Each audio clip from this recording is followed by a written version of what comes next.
Peace. It's been a minute. Guess I haven't been in the mood to make videos. I've been getting work done otherwise though. But if allowed, I'd like to talk for a little bit today. I want to share a piece.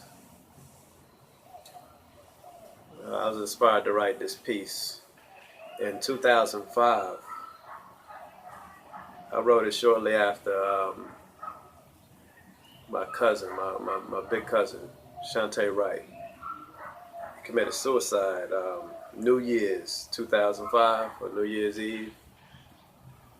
Family all called each other the next morning, letting each other know. And I received a call like maybe 2 a.m. I don't remember who called me, but like you hear about Shantae, very, very sad thing. Nobody wants to go through anything like that. But I think maybe a week later, maybe 2 weeks, I wrote a piece that dealt with that idea of, hopelessness or being helpless. That's the state people often get into before they decide they don't want to live anymore. I had a lot of poetry that fit that same idea in my early 20s. And I put a lot of some of that poetry in my novel.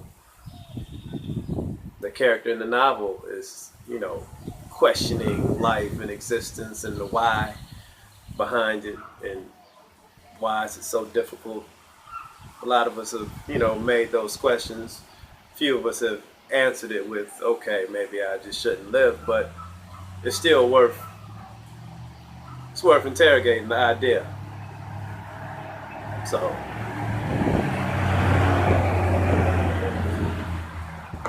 So I revisited that state of mind when I wrote the piece in 2005. A lot of the poetry in my novel, matter of fact, the poetry that's in my novel and a lot of the poetry that went into my novel was in this other book, which is like from the background, which is like the stepchild of my literary works, because it's mostly poetry and I'm not into poetry anymore. Even though the poetry standard is a good example of where my mind was when I first started writing. And it also helped me get into character when I started writing the novel. So it serves an important purpose, but I just don't, promote poetry much anymore. I kind of look at poetry like a sketch. And a sketch is cool if you don't know how to paint. But if you could paint or do something more than sketch, most of the time you're gonna keep going.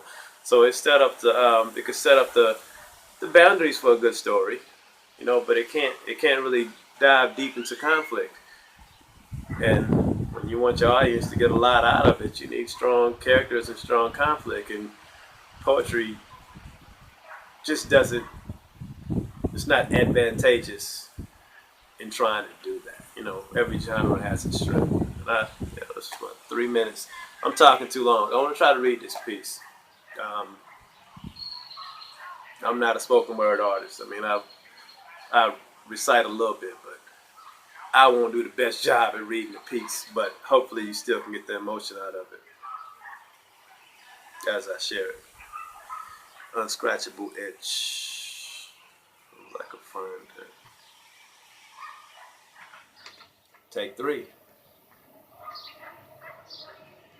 The formula is 3 parts. The venom of weak hearts. It's the pain seen, the deep thoughts in 1 part saline.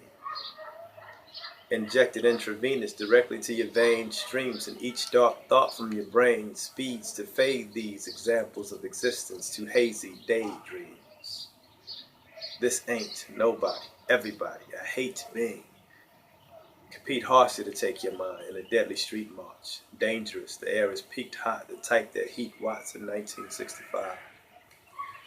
Or a gang seen slowly panning to a pulsing beatbox. Slightly mystified, you're really getting high and you speak not. It would slur like your vision blurs as the dosage retards your senses. No detox is staining, bent on life rearranging. Growing like gangrene and slowing your ability to seek alternatives to this holistic healing. Both your hands squeeze, the world furiously streaks out your story. In red, the page bleeds. You look about you for an answer, but all is a blank screen. Nowhere to reach out. You drug your soul. Each spot has closed. Each block, avenue where you travel to gain peace. It's absolute, and you're alone. Where life and death's the same thing, trapped in indifference, and all of your essence in defeat's lock. You no longer think sanely on what not breathing again means, or how the others on the outside will be affected by your vain deeds. And I understand that you were under the influence, hanging from a single thread of sanity and a paining cycle of self-blaming. The strongest designer drug, unavailable to the mainstream, only in the market of the darkest thoughts where it's always raining. You purchased plenty. It was wrapped in tears and change reads none. And we all could use a little change. Nothing hurts like saying. And now you've taken this drug that's taken the love and bleeped out all that you were given. So what's the use of living? The pain stings, an unnerving itch that no matter how you try, you can't seem to reach, only wanting it to stop. That's what you were aiming. Thank you. Peace.